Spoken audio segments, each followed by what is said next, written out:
So I noticed that I looked different and I was treated different by others from a very young age. And even as I'm saying it, I'm literally feeling it in my whole spirit. Like I remember asking my mum as a young girl, I was about 6, 7, asking her if I can be white. I went to predominantly black schools, but the small amount of white people that I came into contact with, or light-skinned people that I came into contact with, had a very big impact on me because I saw the way that they were treated, and it was so much different to the way I was treated. Once I got to high school, my obsession with white people subsided. I no longer wanted to be white, but I very much was still obsessed with being lighter than I was. I went a long time, and I'm literally just deep in it right now as I'm answering the question. I went a long time unconsciously ignoring my blackness. Not enough to actively change it, like others that I had contact with did buy bleaching creams and do it, but enough to subconsciously hate myself, basically. And I use the word hate because it's so strong, and that is exactly what it was. Being black, I don't remember when it became a conscious thing, but I read this thing on Twitter and it was talking about like being black and like different things that come with it, like going to a shop and making sure you keep the receipt till you walk out, sort of a thing. And I just think like, oh my gosh, like yeah. I remember seeing obviously my friends had the whole straight hair thing, and obviously as a black girl your hair don't grow as fast as them. You don't really know how to take care of your hair at this point, because I think these are the days where you just used to put like Blue Magic or whatever cream that your mom gave you, and like you'd be on your way. I remember like using pins to try and literally put my afro hair down, and on the way I literally just kept going like this to try and make it down, but it wouldn't go flat.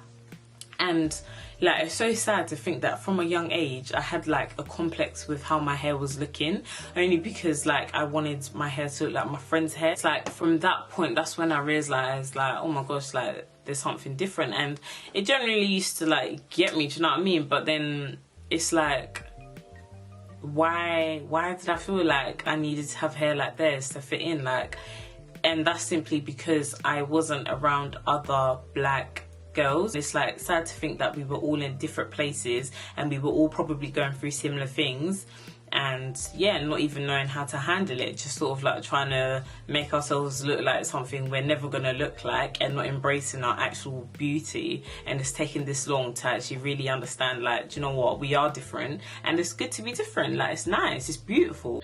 I've always been very aware of being from the Caribbean and therefore being different. I wouldn't say it was so much about my skin colour, about being black at first, but then I feel like I realised more about my race being in secondary school. I wouldn't say I started acting on racial issues or being someone who spoke out on racial issues until I was at university, and that was where I started to realise even more the difference, and more so the difference of people who live outside of London. Inside of London we're in such a bubble, it's so multicultural, everyone knows everyone, like everyone grows up in sort of a similar type of area, whereas people outside of London are very much different. They learn very differently about race issues there. So when I went to uni and I met a lot of people who were from outside of London, it seemed that they had a lot more learning to do. I think I always really did know that I was black, but you really start to like deep it as I think I got towards like, you know, my teenage, especially when I got to secondary school, like you really start to deep, yeah, you're black.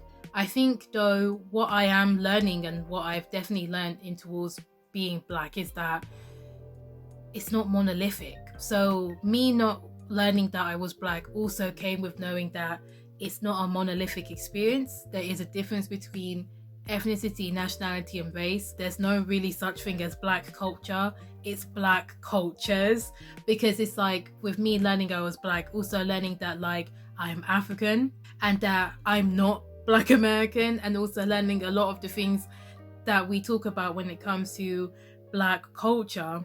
It's like, okay, actually these these things that we're talking about in regards to Black culture are specifically, not all of them, but some of these aspects are Black American. And it's like I had to deep myself that actually, yeah, these are Black things, but they're not a part of my culture.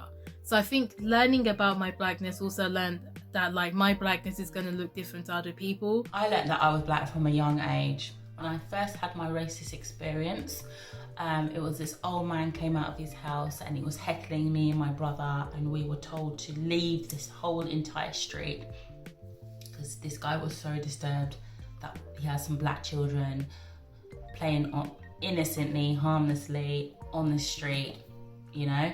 So that was my first experience. My mum had to sit me down and explain what had happened and that I was not allowed to go on that street again. You know, it's a 7-year-old being hated and learned that they're going to be hated in life is an immediate burden, and it's something that I will never forget, and I've definitely experienced it all throughout my life.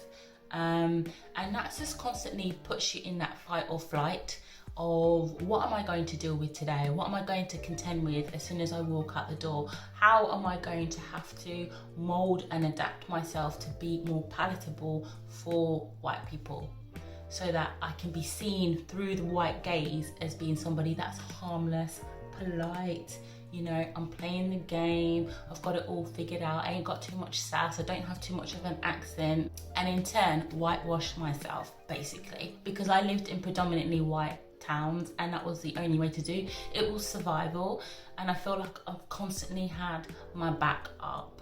I always knew I was Black, so I always knew I was Black because I was always called the darker child, the Black one, the one that will flare up. I was always aware of that. Did I know what it meant to be Black though? No, I didn't actually understand what the implications of being Black meant, what the struggles were going to be being Black. So I was treated differently sometimes in school, and it became more apparent probably, I'd say, in more like year 6, year 5, and then obviously going through high school. Obviously high school is when you meet people of different cultures. You've got more teachers now, not just your same old, 25 teachers. You've got a bigger mix, you've got a bigger school.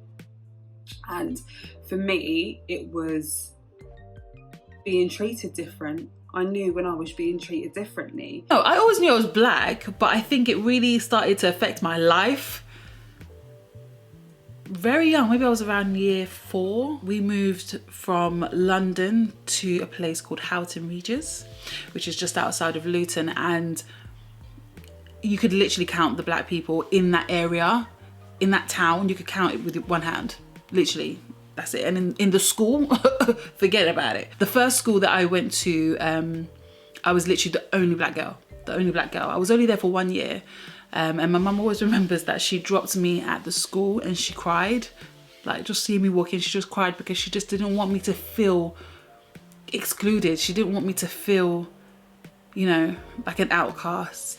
I think that's when my strength really built, from just always having to figure it out on my own. So then I realized, okay, yeah, I'm Black, but I cannot remember like having any looks or having any funny, I can't remember that. But I do remember thinking like, okay, it's just me, but let's do it.